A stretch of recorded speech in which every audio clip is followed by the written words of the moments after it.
आणखी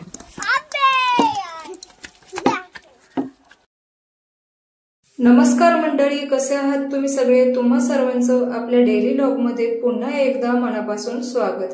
तर तुम्ही पाहत आहात इथे आमच्या छोट्या क्रिकेटर्सचं क्रिकेटची मॅच चालू आहे आणि तेच त्यांच्या खेळामध्ये ते सर्व मग्न आहेत आणि त्यांना जोडीदार म्हणून गुरुजी पप्पा सुद्धा त्यांच्यामध्ये सामील आहेत। व्हिडिओमध्ये दिसत नसेल, सॉरी। पण आणि आज तुम्ही व्हिडिओच्या सुरुवातीला पाहिलं असेल तर आपण आज कोणत्याही म्हणजे घरातील कामाचं वगैरे व्हिडिओ बनवणार नाही। तर आज आपला व्हिडिओ आहे तो घरासमोरील हे काही झाडे थोडीफार आम्ही लावली होती त्याबद्दल मी तुम्हाला माहिती देणार आहे।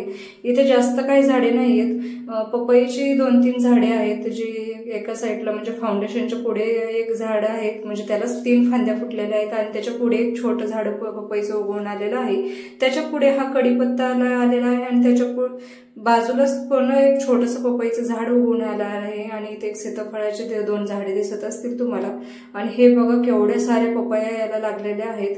हे टोमॅटोचं झाड आहे त्यामुळे तुम्हाला तिथे दिसू शकतं पानांपेक्षा ना पपयाच खूप जास्त आहेत।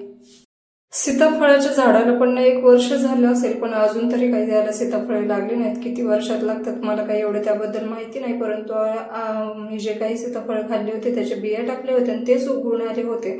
आणि आज आम्ही तुम्हाला उन्हाळ्यामध्ये आम्ही या झाडांची कशी काळजी घेतली त्याबद्दल माहिती देणार आहोत।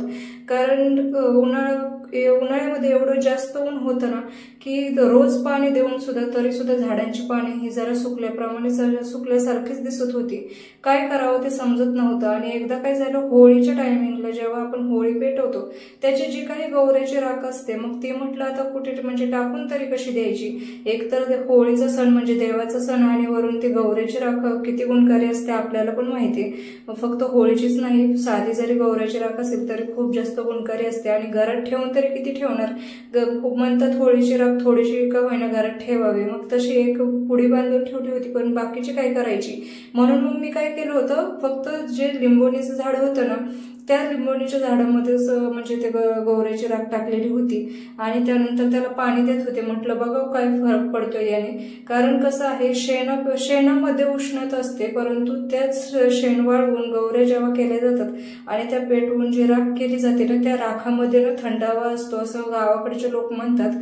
आणि पाहिलं देखील होतं मी, कोणाला उन्हाळी वगैरे लागलेले असेल तर गावाकडचे लोक म्हणजे असं नाभीवरती वगैरे गौऱ्याची राख ठेवून त्यावर पाणी ओतायचे किंवा आणि मग असं थंड पडायचं, त्याने उन्हाळी पटकन दूर होते। तुम्ही सुद्धा ट्राय करून बघा। आणि मग म्हटलं चला यामध्ये म्हणजे थंडावा असतो असे म्हणतात, म्हणून मग मी त्या लिंबोणीच्या झाडामध्ये ती राख टाकलेली होती आणि त्याला पाणी देत होते। आणि 8 दिवसाच्या आत खरंच मला त्याचा खूप जास्त फरक जाणवला। कारण ते लिंबोणीचं झाड एवढं टवटवीत दिसायला लागलं ना, आम्हाला सुद्धा म्हणजे लवकर लक्षात आलं नाही की हा फरक कशामुळे झाला। अगोदर तर त्याच्यावर रोग पडलेला होता पण नंतर ते म्हणजे 8 दिवसानंतर एवढं छान इफेक्ट दिसला। मग नंतर लक्षात आलं अरे आपण तर गौऱ्याची राख टाकलेली होती तिथे।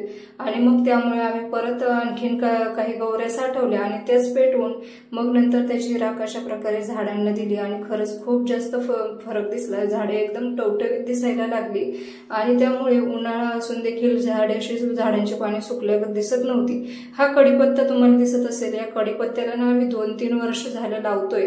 म्हणजे फक्त हाच नाही, अगोदर 2-3 कडीपत्त्याची झाडे लावलेली होती परंतु ती काही नीट जगलीच नाहीत, आलीच नाहीत। कधी शेरडा बकऱ्या खाऊन जात होत्या असं म्हणतात। कडीपत्ता वगैरे ते तर खात नाहीत बकऱ्या, पण आमच्या इकडच्या बकऱ्या खातातच। काही असू दे ते खातात, ते काँग्रेस असू दे, कारल्याचे म्हणजे वेल असू दे, काही असले तरी खातात।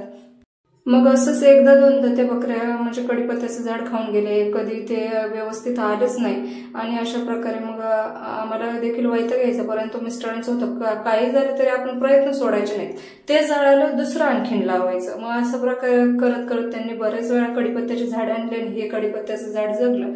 इथे तुम्ही पाहू शकता गौऱ्याची राख वगैरे सगळीकडे सोडली होती। आता पाठीमागे तुम्हाला तुळस दिसली असेल, ती खूप जास्त म्हणजे असे वाळून गेले, सुकून गेले। कारण मध्यंतरी तुम्ही माझं पहिलं जर व्हिडिओ पाहिलेला असेल तर तिथे मी गावाकडून आल्यानंतर म्हणजे जो व्हिडिओ टाकलेला होता की मी 1 महिन्यानंतर गावाकडून आले आहे, तर त्यावेळेस ना ती खूप जास्त म्हणजे अशी वाळून गेली होती आणि तेव्हापासून मी प्रयत्न करते तिला फुलवण्याचा परंतु ती काही फुलतच नाहीये। अशी हिरवीगार टवटवीत दिसतच नाहीये, मला रोज पाणी ओतलं तरी होत नाही। आता ही कुंडीतली दिसत नाही परंतु बाजूला जर आपण मातीमध्ये जर लावली तर ती टवटवी दिसते आणि कोणती त्या तुळशीला काय झाले काही माहिती नाही. मग आता बघू, याला देखील काहीतरी प्रयत्न करू. आणि अशा प्रकारे मग आम्ही आमच्या उन्हाळ्यात झाडांची काळजी घेतली होती. मी मध्यंतरी 1 महिन्यानंतर गावाकडून आल्यानंतर तिला रोज पाणी टाकत होते, परंतु ती थोडीफार जरा उमलली होती, छान हिरवीगार दिसायला लागली होती, तिला पाणी देखील फुटले होते. परंतु आता यात्रेला परत गावाकडे गेले ना, तेव्हा बघा ही परत एकदा तिचे हाल कसे झालेले आहेत. आणि मग इथे गावाकडून आल्यानंतर खूपच जास्त गवत दिसत होतं, कारण मध्यंतरी घराला कलर वगैरे केलेला होता, तुम्ही तर पाहिलंच असेल. तेव्हा मग त्या घाई गडबडीत मला कांद्यातील गवत काढणं झालं नाही. मग कांदे काढून झाल्यानंतर अशा प्रकारे पाणी सोडलं गवतामध्ये, जे काही गवत होतं तिथे. आणि मध्ये मध्ये ना याच्यात मिरच्याची रोपं, कुठं गवारीची भेंडीची आहेत, हे गवतामुळे तुम्हाला दिसणार नाहीत, त्यामुळे मग सर्वच काढून टाकू शकत नव्हते. त्यामुळे म्हटलं चला गवत वगैरे तरी काढून टाकावं, म्हणून मग याला पाणी टाकून नंतर मग मी त्यातलं मोठं, म्हणजे आता जरा ओलसरच होतं खालचं रान, मग म्हटलं काँग्रेस तरी उपटून टाकावा, जेणेकरून तो ना उपटला जाईल, कारण खूप मोठा वाढलेला आहे, तुम्हाला सुद्धा दिसत असेल व्हिडिओमध्ये. आणि हा उपटायला खूप जास्त त्रास होतो. आणि आमचे छोटे साहेब सुद्धा मदतीला होते, हातात छोटी कैची घेतलेली होती, त्यांनीच काढायचं चाललेलं होतं. त्यांना नको म्हटलं तरी ऐकत नव्हता. परंतु त्याला खेळायला कोणच नाहीये सोबत, आजूबाजूचे मुलं सुद्धा म्हणजे गावाला गेलेले आहेत. मग म्हटलं चला जरा लक्ष देत म्हणजे त्याच्यावर ठेवावं लक्ष, आणि ते खेळतोय, नादी लागलाय कसं तरी, तर मग आपण पण गवत काढून घ्यावं. मग अशा प्रकारे गवत काढत होते, तर मध्येच वार येऊन आपला मोबाईल खालीच पडला. त्यामुळे मग नंतर परत बाकीचं असंच काढून घेतलं, काही शूट वगैरे केलेलं नाही. आणि हे बघा केवढा सारा काँग्रेस त्यात निघाला होता. अजून बाकीचं गवत तर काढायचं बाकी आहे, परंतु फक्त काँग्रेस काढला तरी बघा आता किती मोकळं वाटतंय. फक्त त्या काँग्रेसनेच केवढं मोठे झालं होतं. मग साहेब जरा नादी लागले, नंतर परत स्वतःच जाऊन वाळूवरती खेळायला लागले. आणि इथे बघा यात्रेला गावाकडे गेले तर हे एरंड्याचं म्हणजे झाड सुद्धा बकऱ्यांनी खाऊन टाकलेलं होतं, त्याला पाला काहीच ठेवलेलं नव्हतं. खरं तर मी सावलीसाठी ठेवलं होतं, कारण हे खूप पटकन वाढतं, म्हणून म्हटलं होईल सावलीसाठी, परंतु ते काही नीट राहिलंच नाही. आणि आता इथे मी सदाफुली घेऊन आले आहे. खरं तर मला फुलांची म्हणजे फुलं लावण्याची खूप जास्त भीती वाटायची अगोदर, ते का ते मी पुढे सांगतेच. परंतु अगोदर म्हणजे फुलं तर सर्वांनाच आवडतात, मला सुद्धा आवडायचे, परंतु ते लावण्याचे एक प्रकारे म्हणजे अशी मनात धास्ती बसायची. कारण असं म्हणतात ना, गावाकडे तर म्हणतात बघा की फुलं वगैरे लावले तर त्याच्या वासाने ना साप वगैरे येतात.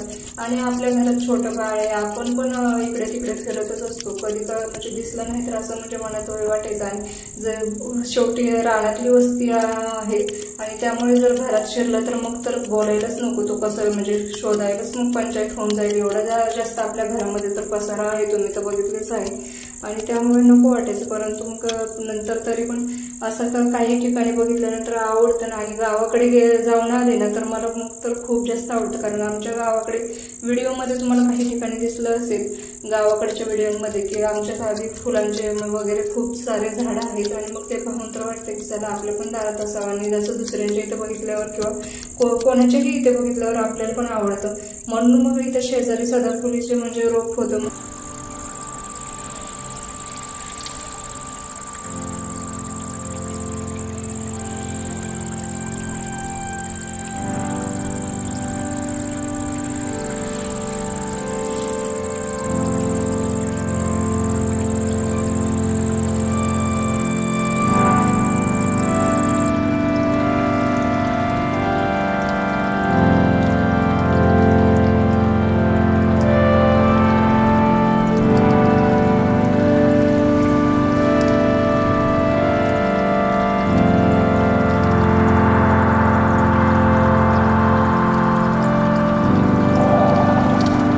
हे बघा सदाफुलीचं रोप तर व्यवस्थित चिटकल्यागत वाटतंय, परंतु जी मी फांदी लावलेली होती ती पूर्ण म्हणजे वाळून गेलेली आहे, त्याचे पानं वगैरे पार पडलेले आहेत खाली असे.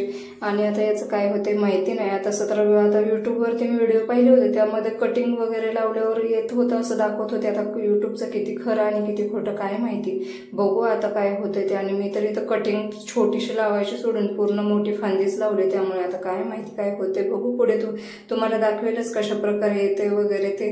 आणि जर तुम्हाला आपले व्हिडिओ आवडत असतील तर प्लीज आपल्या चॅनलला लाईक करा, आपल्या व्हिडिओला लाईक करा, चॅनलला सबस्क्राईब करा आणि एखादी कमेंट तरी नक्कीच करा. तर भेटूया पुढील एखाद्या नवीन व्हिडिओमध्ये, आणि तुम्हाला कशा प्रकारचे आपले व्हिडिओ आवडतात हे देखील कमेंटमध्ये सांगायला विसरू नका. धन्यवाद. बाय.